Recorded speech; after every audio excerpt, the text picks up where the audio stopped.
Welcome to Riding Blind. My name is Dan Bracken, your host. We're following my brother Jeff all summer long as he rides his bike all the way across the country, from Seattle, Washington to Washington, D.C., over 3,500 miles, which is crazy, but maybe not as crazy as riding your bike deaf and blind.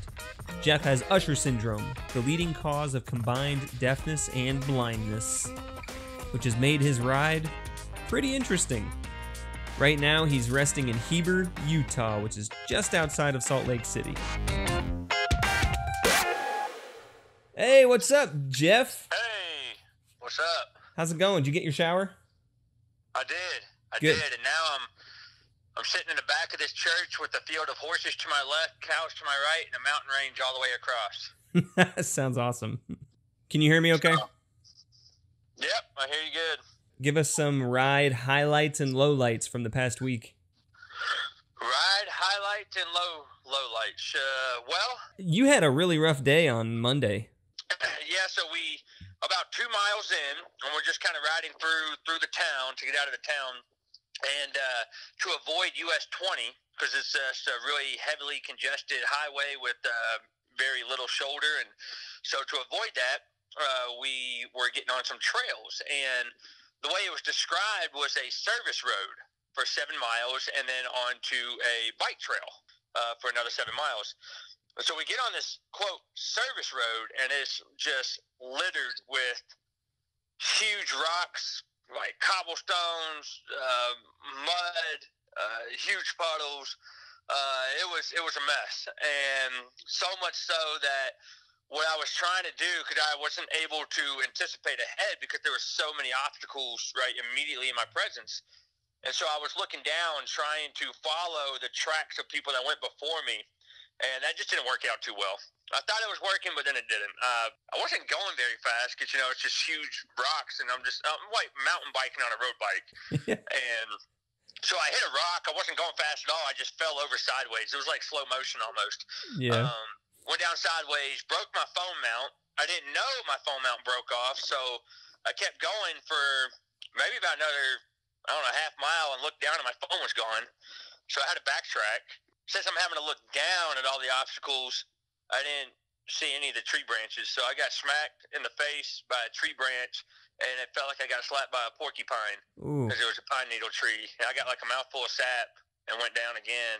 Ooh. And I just realized it was too hard. So at that time, there were a few others that had caught up with me, and we all just ended up walking. And so we walked. I hadn't even gone a mile in on this road yet, and I just decided this is just too dangerous for me to ride. So I walked with 2 others, Rob and Grace, and we walked that whole service road. And when we got to the end of the 7-mile service road, I was like, oh, my gosh, thank goodness we can finally get on our bikes. And we turned right to get on the trail, and it ends up being an ATV trail with like 3-inch thick sand. Oh, so you just can't even really pedal. I think it was 14 to 15 miles of walking, so it took us 5 hours just to do that. We were only a quarter of the way done after 5 hours. Oh my. And so then when we got to rest stop 1, we were supposed to continue on that trail for another 18 miles. And by then, everyone's like, no way we can do this. Like, it's just not possible. So then the decision was made to get on US 20. So we get on US 20, and it's like 18, 19 mile-an-hour headwinds, like straight into headwind on a heavy highway with little shoulder. I did it until rest stop 2.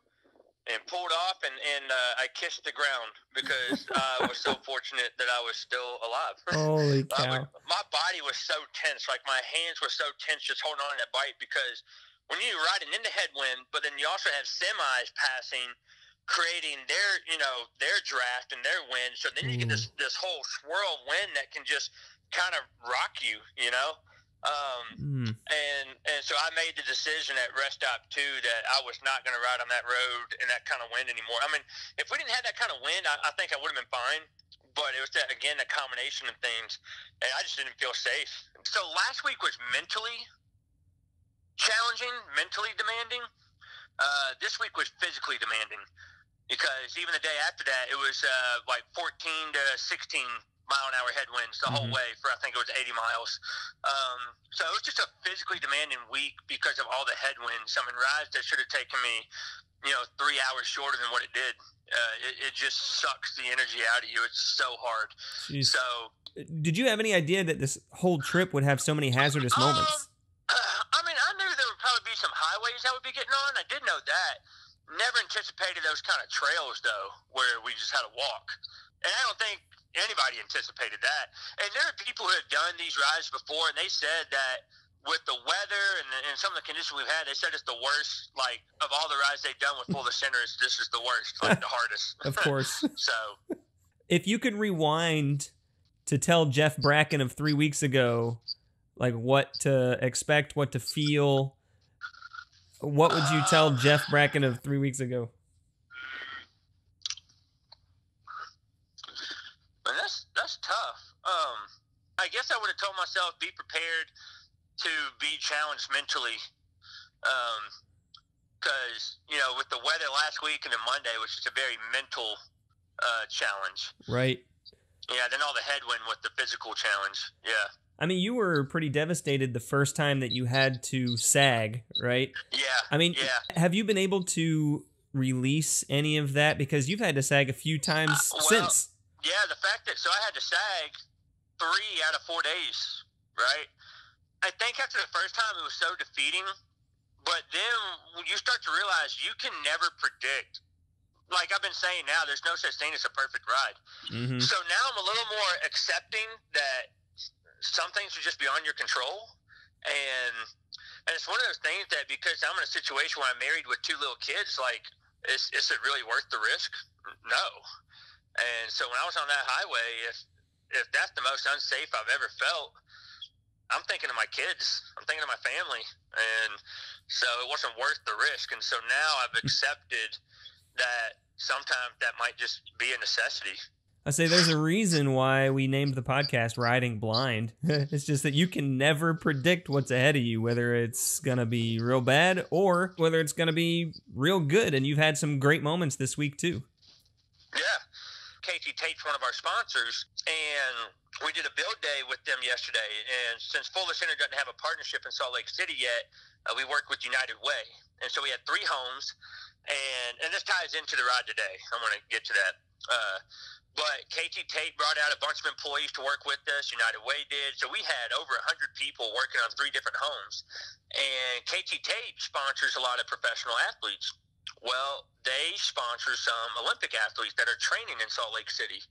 And so they arrange for professional speed skaters that are training for the Olympics to ride with us today. One of them, Brittany, I forget her last name, but she's a world record holder currently. And so they do cycling as part of their training. So they rode with us to our first rest stop, 20 miles. And today was a 77-mile total trip, but we had no headwinds. We had beautiful scenery. Cool. 50-something miles of it was on bike paths. And it was just a nice, long, casual ride. I encountered a new obstacle with my ushers, riding through tunnels that are dark. And so as I come into tunnels, I can't tell if people are in there at all. Ooh. And there were walkers and other people on skateboards and bikes. And so what I started doing was, as I would come to a tunnel, I would just yell really loud, "Coming through, I don't see you," and just hope that it would startle someone in there. Can you see the walls? Oh, I just ride straight. I mean, I could see the entrance, right? Okay. And so, I mean, you could tell that it's straight because I could see the light at the end, right? Uh-huh. But while I'm in the tunnel, I can't tell if anybody's in there. So I just started yelling, "Coming through, I don't see you," just as loud as I could. Yeah. So I guess those are the highs and lows of the week. I got the autographs of the Olympic athletes on a hat for my son, and got to talk to a couple of them. There's 30 of us, 6 of them, so I didn't get to talk to all of them, but got pictures, and it was just a really cool experience to be able to ride with them. Did you have any usher moments this week? Oh, man. I had one that did not involve riding. In Yellowstone, this is an example of why I should always bring my cane with me just in case. I went into Yellowstone Park, and I'm thinking, well, we're going to be in a national park. I'm going to be outside. What need do I have for a cane? Well, I went with Beth, who I mentioned before. That's who I splattered cow poop all over last week when she was drafting behind me. Right. And she's someone I'm very comfortable with, who has really taken a lot of time to understand like my condition, and so I feel very safe around her. Good. And so I went into Yellowstone with her husband, and Tim from England, and we decided they wanted some ice cream that they heard was good in a gift shop. So we go into this gift shop, and she's helping me navigate around the gift shop. Right, it's pretty dark in there. I can't really see much at all, and so I'm navigating in there, and then I'm like, okay, I think I got the layout of the area. I'm good, because I didn't want to hold her up anymore. She wanted to get ice cream, so I was like, I'm good. You can let me go. I got the layout. So I go to the cashier. I say, I'm looking for postcards, and she points to where they are. I make my way over there, and I pick out a postcard.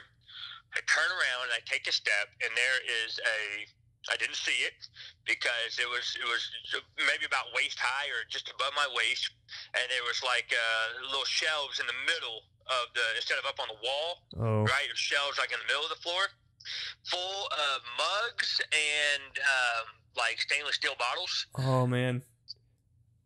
I clipped the side of that table, and down came crashing. Oh no! It was like a cascading waterfall of all these mugs and steel bottles clanging on the floor, shattering on the floor.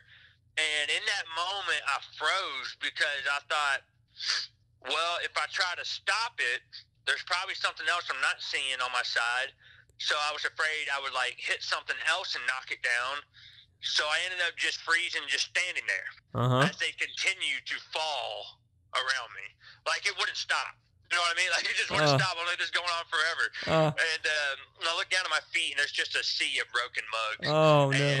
And Beth comes over, and so like, these workers come over, and they're trying to clean it up. And I'm like, and I don't want to be rude. You know, I want to help, but, like, I don't want to make it worse. Like, I don't want to knock something else over. Yeah. And so I'm starting to, like, I'm trying to get, like, hot flashes or something, like, really nervous and, like, red in the face. I'm starting to, like, sweat in the pits. I'm so embarrassed.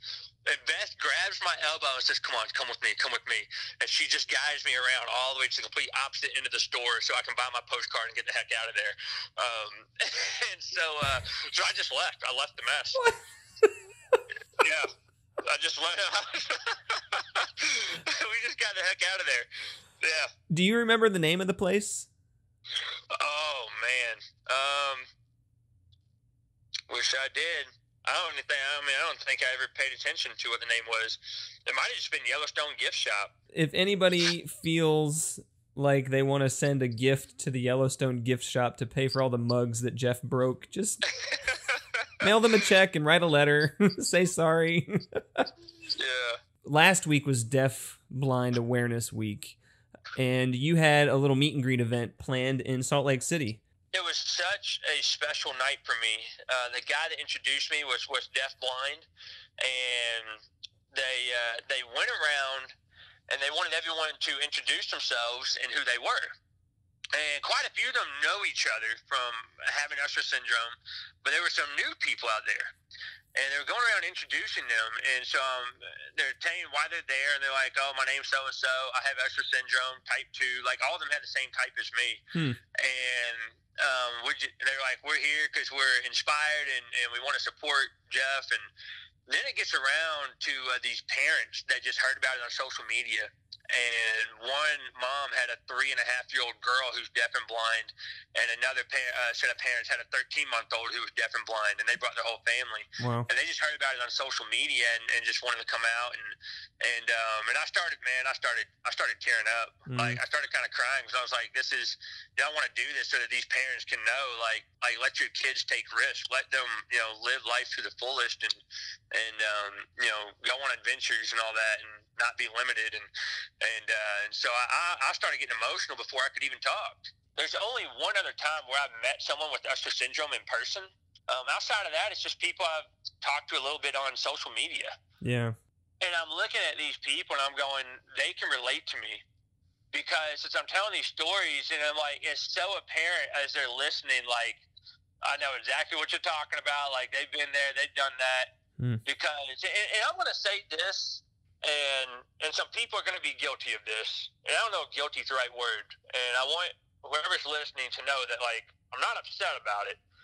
But just one piece of advice. There are often times when something will happen, like out in public, you know, because I don't see something, I'll run into it, whatever. And people that are with me, they'll try to make me feel better by saying things like, "Oh, I do that all the time too," or "Oh, yeah, that, you know, it's really dark in here," and you know what I mean? Like, I know they're trying to make me feel better and not as embarrassed, but in reality, for me, what it does is it diminishes the adversity that I deal with. It's not empathy; it's the opposite. It's kind of like this, you know, when they say that, my first thought is, "Oh, you had to surrender your driver's license too?" I don't know if that sounds harsh. Does that sound harsh? No, that makes sense. It makes me realize that you really don't understand what I go through. Like, you're trying to help me by making me feel better and save embarrassment, but what it does instead is the opposite. It's called normalization, right? Yeah, I guess that'd be a good word for it. You normalize somebody else's disability so that it doesn't bother you, and so it's a blockade against true empathy, right? Yeah, I guess. And there's always, with good intentions, like, I know that, you know. Yeah. But yeah, so as I'm talking, and then I, you know, over and over and over, these people are talking about how inspired they are and how supportive and encouraged they are that I'm doing this, and they were just amazed, and it just, gosh, I mean, I cried several times. I'm not gonna lie, I did. And getting to meet some of them, and one thing that was a bit surreal for me is that they were all older than me. The one that had Usher syndrome type 2, other than those two little kids, they were all older than me. And since this is a progressive disease, if you want to call it that, my tunnel is supposed to get progressively smaller. Yeah. And as I talked with some, I mean, a lot of these people are they're basically blind. I mean, they don't have much of a tunnel at all.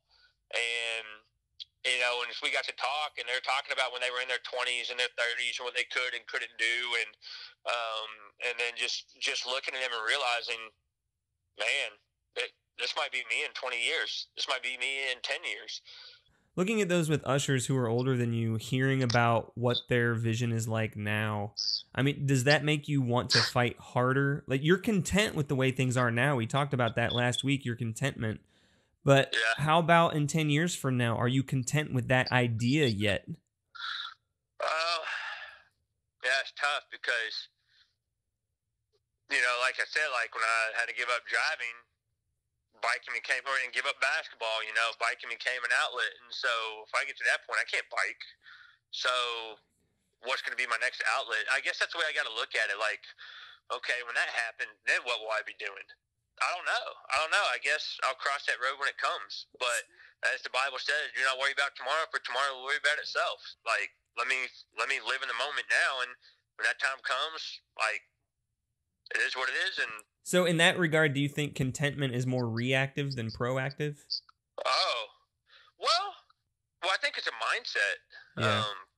I don't think I can have contentment without my relationship with Jesus. So that's just an ongoing thing. That's just an everyday thing, right? You said it's an attitude of the mind, yeah.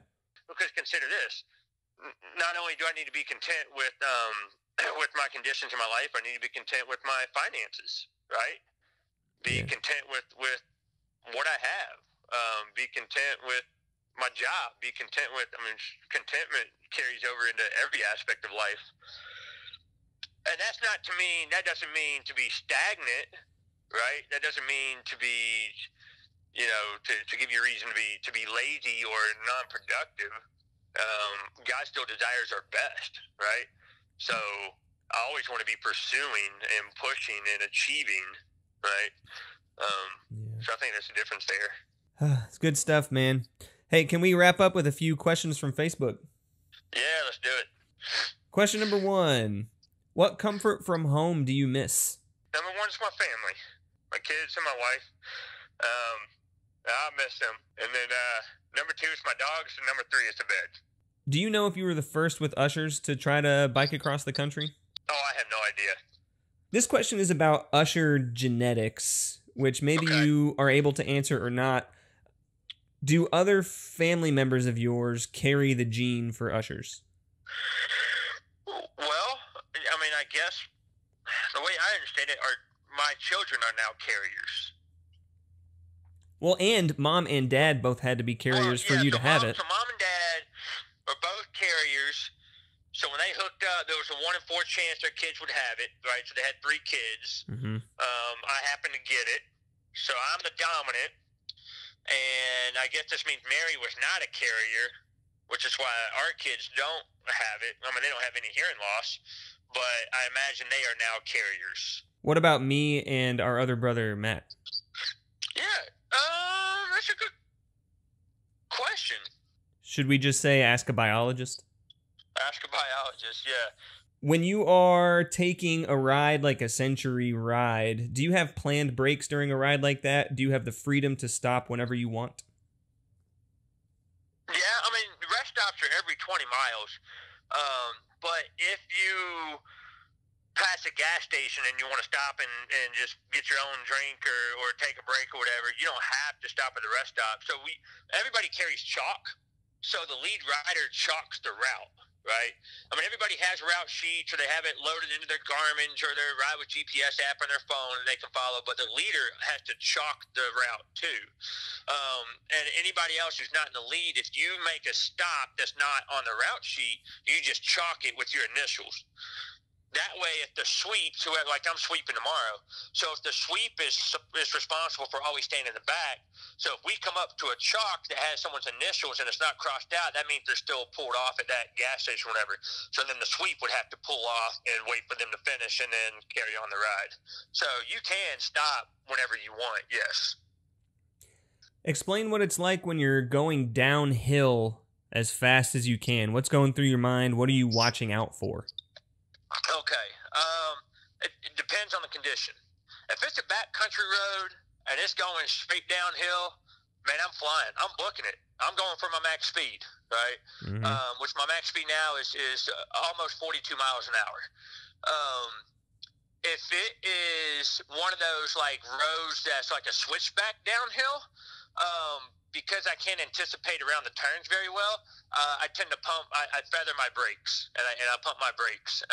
I'm still going at a good speed, but also the safest thing to do is they teach you to take the road. And what that means is don't ride all the way to the right to make a car think they have a chance to pass you, right? When you got all these turns and winds, they're not supposed to be going 50 down those roads anyways. So they teach you to just take the lane, and because you're going fast anyways. So you ride out in the middle, so the car stays behind you, doesn't try to take a risk of trying to pass. But with those turns, I'll feather the brakes. And then there is the other day. We had a 7% downgrade, which is for 7 miles, which is you could seriously go 50 miles an hour. But the shoulder had lots of gravel. The wind was 15 miles an hour at that time, and it was a crosswind coming at the side. And there's traffic passing you. So I was scared. That was the scary part. So I pumped my brakes. I did not bother trying to go fast on that because the crosswind really it can really pull you, and a truck drives by, its draft can suck you. Like you can feel a pull forward. And so at that point, I'm just focused. I just want to make sure I'm steady on the bike. So, right. So when I'm going downhill, it depends on those conditions. So the best is when it's a long, straight, gradual on a backcountry road, because I will just book it on that. Any other time, I tend to be a little more cautious. Looks like these are some questions from some of your students. Do you need more Blue Jolly Ranchers? No. How are you doing without Promised Land chocolate milk? Yeah, they know I love Promised Land chocolate milk. Well, I've come across Dairy Gold chocolate milk out here, which isn't as good, but it will suffice. And this next question is so bizarre to me, so you've got to know what this means. Have you needed your spaz gadget? Okay. Well, this is going to have to go back to the butt cramp last week. So, sorry, Mom, but here we go. I'm going to have to get into it now. It's called anal proctalgia, actually. It's called what? Anal proctalgia. That just sounds terrible, right? So, yeah. But we'll just go with butthole spasms because people can understand that better. So, for me, it's always happened in the middle of the night. And it doesn't happen, it happens every few months maybe, in the middle of the night, and it will keep me up for like an hour. Yep. The spaz gadget question comes from a time while I rode my bike back home. I was riding to Lexington. and I got a butthole spasm in the middle of my ride. And it was so painful that I had to go off the road and into a little embankment, and I'm off my bike and I'm rolling around on the ground. It was the most painful it had ever been. And next thing I know, after a little bit, an ambulance pulls up, and the ambulance, they come out with the EMT bag, and at first I thought they were pulling into the driveway, so I thought it was like the house I was in front of happened to like have something going on. Well, they were there for me because someone like thought I got hit by a car. So so I'm telling my students this story, believe it or not. And there was a day in our unit on industrialism where they had to go to the library and use their recycled materials, create a product. Well, a group of my students created the Spaz Gadget 3000, and it's a portable gadget that whenever I have a butthole spasm, I sit on it and it shoots some kind of medicine in, and it instantly relieves the pain, right? So it's obviously a prototype. So that's the question. Have I had to use my Spaz Gadget? Well, last week that happened in the middle of my ride. I got one of those spasms, and for 8 miles, like, it was strong headwinds. I did not want to get off my bike. I just wanted to get to I had 8 miles to the rest stop, and I just tried to power through it. And it was the most painful. I'm on my bike screaming like, "Oh, please let it go, please!" Like I was begging. It was miserable. Mm-hmm. So, it would have been nice to have had the Spaz Gadget 3000. Yes. Mm-hmm. So there you go. Does that question make sense now? It does. It's actually funny hearing you explain exactly what happens to me. Yeah. One scripture that keeps coming to mind when I think of you is 2 Corinthians 12:9. God says, "My grace is sufficient for you, for my power is made perfect in weakness." So, next week, maybe we could talk a little bit about overcoming weakness, because in our weakness, it's really just God's strength. Jeff, thanks for chatting this week. Love you, man. Love you too. Thanks, Dan. This upcoming week, Jeff will be riding 521 miles. Next time we'll catch up with him, he'll be in Cheyenne, Wyoming. Join us next week or throughout the week on the Riding Blind Facebook page at facebook.com/groups/ridingblind. And remember, you can be free to live the life you want, regardless of limitation. For more information on Usher syndrome, simply visit usher-syndrome.org. To learn more about Jeff's trip, visit fullercenterbikeadventure.org. Thanks to Ginghamsburg Church for loaning the gear to make this possible. We'll do this again next week. Thanks for listening to Riding Blind. I'm your host, Dan Bracken.